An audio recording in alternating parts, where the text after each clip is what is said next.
Olá, gurizada, sejam todos bem-vindos ao Trabalho de Mesa, o seu programa venenoso ou vingativo de teatro na internet.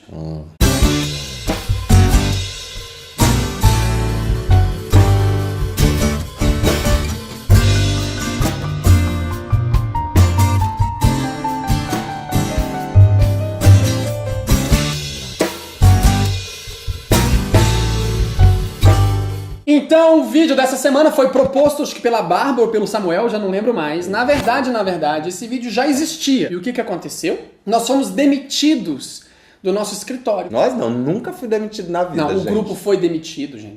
A empresa quebrou, A empresa gente, quebrou, essa é então, a realidade. firma faliu, mas a firma era maravilhosa. Lembra? Tinha churrasqueira naquele escritório. Piscina. Tinha boys. Tinha boys.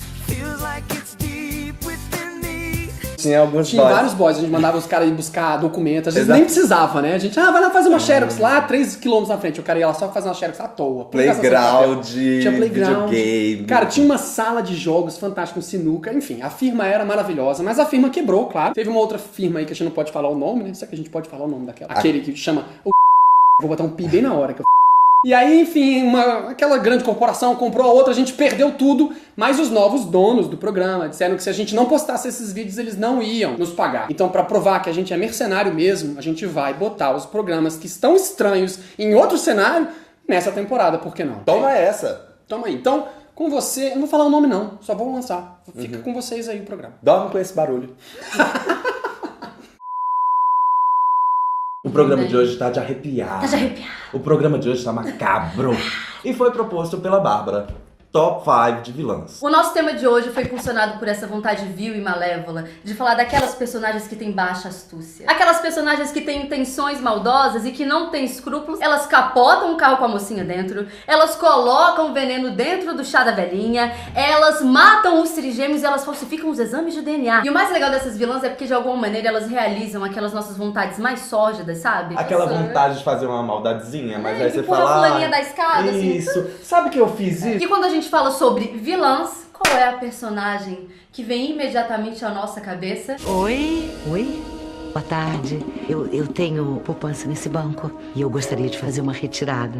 Oi? Você é uma raposa felpuda. Gostosa. Você é maravilhosa. Ela era tudo. Essa personagem é baseada na história da Vilma e ela foi ao ar na novela Senhora do Destino, do Agnaldo Silva, de 2004. Ela sequestra uma menina no hospital, uma bebezinha, cria a menina devotadamente, inclusive faz uma boa ação, que é trocar o nome da menina de Lindalva para Isabel. Gente, se tiver alguma Lindalva assistindo, desculpa, mas Isabel é bem melhor. Ela chama um boy pra ir pro motel, fazer aquele amorzinho e na hora do vamos ver, ela simplesmente joga um ventilador dentro da banheira. A gente colocou a Nazaré Tedesco como uma vilã ao concurso, justamente pelo fato dela ser uma vilã extremamente popular. No Brasil, vilã, a primeira resposta é Nazaré Tedesco. Você acha que a personagem é uma grande vilã ou você acha que se tornou tão popular, se tornou uma vilã tão forte devido à atuação da incrível Renata Sorrah? Eu acho que a Renata Sorrah, ela se aproveitou muito bem das possibilidades que o autor deu pra ela. E a novela, ela tem essa característica, né? Ela começa o enredo de uma forma, mas o próprio formato da novela permite que a gente fique muito próximo da opinião pública. Então os autores provavelmente foram percebendo que ela foi desenvolvendo muito mais carisma, que as pessoas estavam gostando muito mais. A Nazaré já tinha feito tantas coisas, que apesar da gente ter aquela identificação com a personagem, a identificação com a maldade, com a caricatura que era, porque na verdade a gente se identificava, mas a gente via aquilo como uma brincadeira, então era bom gostar de uma vilã. A Nazaré mata e gargalha. Quem mais mata e gargalha, gente? O último exemplar acaba de sucumbir. Nas nossas pesquisas a gente esbarrou com a palavra vilão, que significa aquele que pertence à vila, ou seja, aquele que está deslocado da nobreza e consequentemente dos seus valores. Também a gente pode de alguma maneira associar a esse pensamento um pouco mais moderno e preconceituoso, que associa as pessoas da periferia a coisas ruins, acha Que na periferia, né, só tem marginal, só tem bandido, na periferia só tem gente ruim, criminaliza a pobreza. Quais seriam essas vilões? Porque a gente estava muito interessado em fazer personagens femininas que agem com essa baixa astúcia. A gente não encontrava personagens femininas meninas vilãs. E tu sabe por quê? Normalmente a vilania tá associada à astúcia, tá associada a um pensamento estratégico. Mas eu posso te contrapor também, porque nós temos heroínas, desde a tragédia grega. Nós temos várias, inclusive algumas que têm até traços de vilania, mas no final são transformadas em heroínas. Por que essa complexidade de se transformar uma personagem que é quase uma vilã em heroína não pode se reverter para construir uma personagem vilã de fato? Através da arte a gente passa por situações que talvez a gente não passe na vida real, e aí a partir disso a gente reflete e tira as nossas conclusões. Então é importantíssimo que se tenha mais vilãs no teatro, mais vilãs na televisão, pra gente aprender com essas pessoas. Me abraça aqui. E esse é um recado pros 4 dramaturgos de teatro do Brasil. Então você fala, então vamos ao nosso 5º lugar.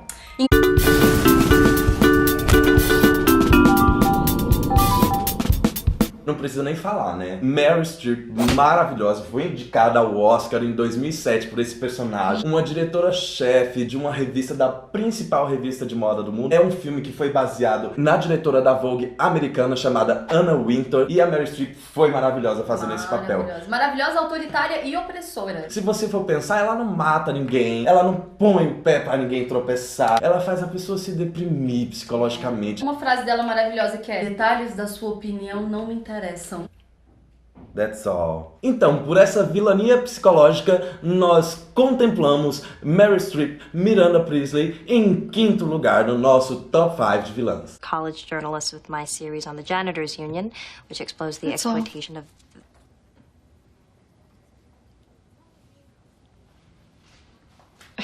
Me faz essa gentileza e anuncia aí pras pessoas quem é o 4º lugar, São?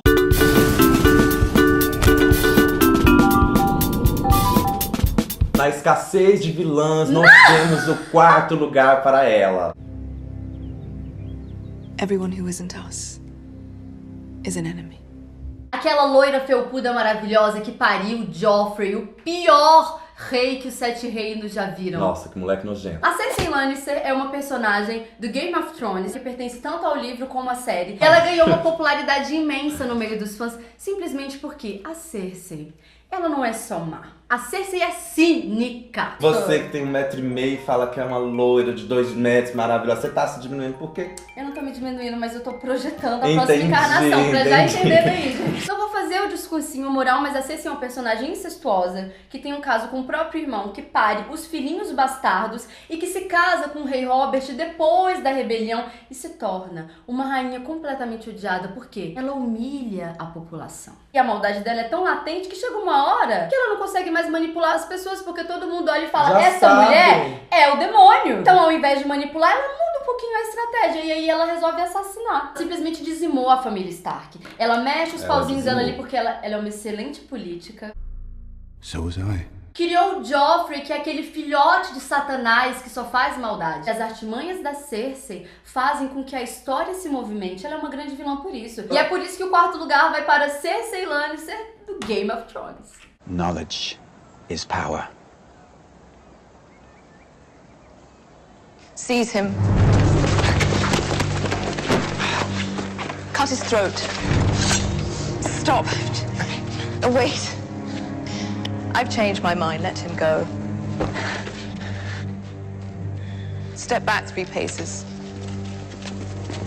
Turn around. Close your eyes. Power is power.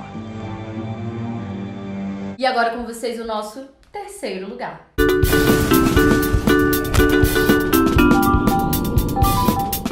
Essa foi de parar o Brasil. No último capítulo de Avenida Brasil, a Globo mostrou as principais avenidas das capitais do Brasil estavam vazias. Bolas de feno rolando. Presidente Dilma desmarcou compromisso para ver o último capítulo de Avenida Brasil. Nossos amigos perderam um dia de bilheteria no teatro porque ninguém foi ver a peça que tava vendo o final da novela. A Carminha realmente é uma das grandes vilãs, junto com Nazaré Tedesco também, da televisão brasileira, interpretada pela incrível Adriana Esteves. Carminha era casada com Genésio, o pai de Rita. Genésio tinha uma boa quantidade em dinheiro que guardava. Carminha, junto com seu amante Max, arquitetou todo um plano para tirar a grana de Genésio.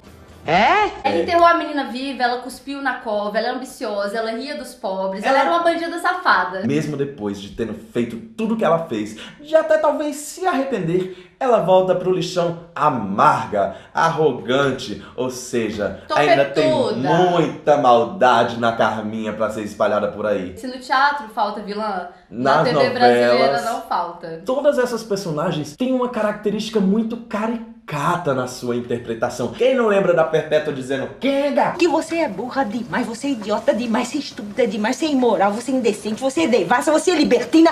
Kenga! Você é Kenga! E inclusive a Carminha foi interpretada por Adriana Esteves com muita caricatura. Y concuerdo completamente con lo que tú crees. Eres una mierda de mujer. Com traços exacerbados de maldade, a gente sempre ria dessas maldades, apesar de ficar chocado com o nível de maldade. Por causa de todas essas coisas, nós demos o 3º lugar para Carminha, em Avenida Brasil. Tu cabeza solo sirve para meter gol. Y ni para eso sirve más. Desgraciada perra prostituta. Dime la verdad. Vamos. Confiesa. Anda, Te maldigo. hazlo. Te maldigo. Apedrea a la única ramera. persona que te dio felicidad en esta ¿Cuál vida. felicidad? Esa mentira de familia No que es me diste. mentira. Jorgito y Ágata te aman. Yo te di. Agora nós vamos falar dela, que assim, é o primeiro sinônimo de maldade na vida de qualquer pessoa.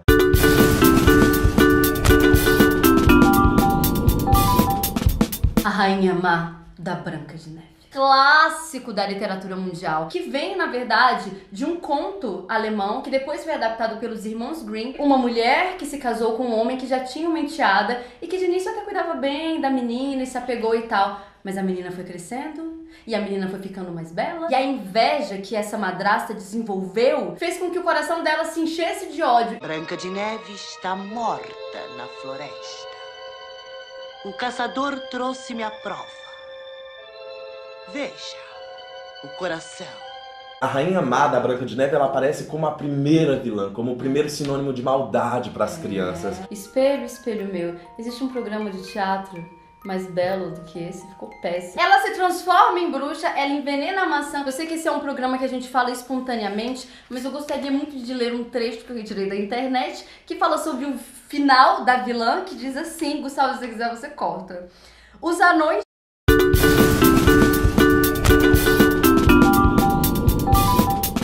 Essa mulher é de arrepiar. Essa mulher é de lavar as mãos depois de ler esse texto. Lady Macbeth.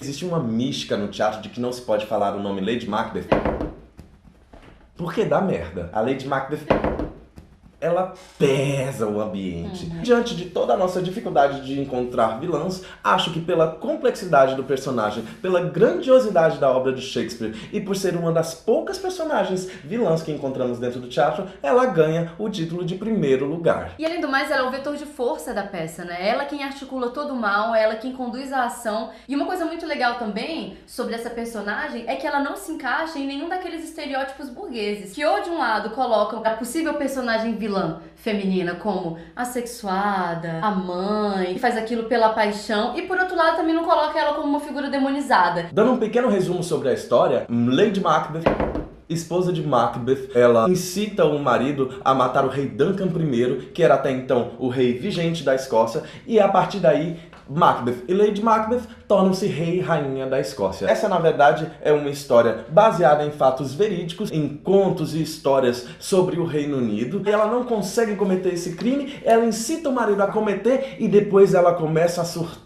na sua própria culpa de ter matado o rei Duncan. O Shakespeare, ele descreve essa cena como ela andando pelos corredores e tendo alucinações com sangue. Surtos psicóticos. Especialmente nas mãos, assim, né? Então tem aquela cena clássica dela olhar pra si, olhar pras mãos e ver sempre as mãos cheias de sangue. Existe uma relação também que o Freud fala entre ela e o marido, relação de transferência. Ele é o bundão.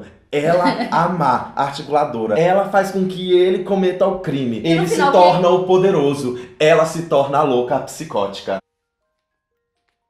Freud coloca a Lady Macbeth como aquele tipo de personalidade dos que fracassam ao triunfar. porque depois de matar o rei Duncan, ela se desmancha na sua própria culpa. Talvez o que deixa a Lady Macbeth em primeiro lugar é que ela é tão má, ela é tão má, ela é tão cruel que ela sente o peso dessa vilania. E esse peso é tão forte que nem que ela tente se desfazer das ações ruins, ela consegue sair desse lugar ruim. No teatro, a gente tem uma certa superstição em falar Macbeth ou Lady Macbeth, porque é um nome meio sinistro, meio macabro. Tem toda uma mística em relação a isso, de quando o nome é dito, de quando esse nome é pronunciado, coisas trevosas podem acontecer.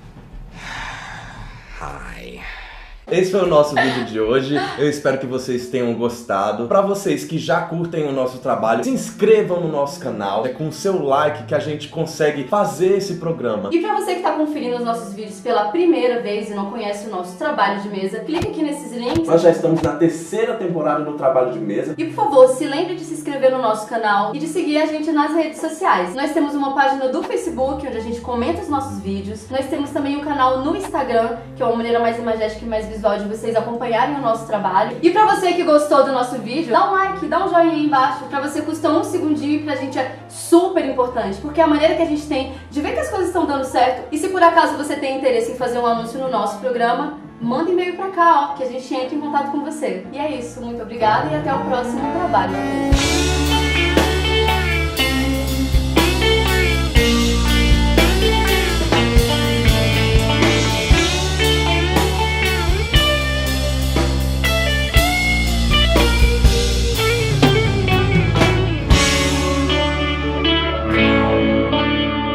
Thank you.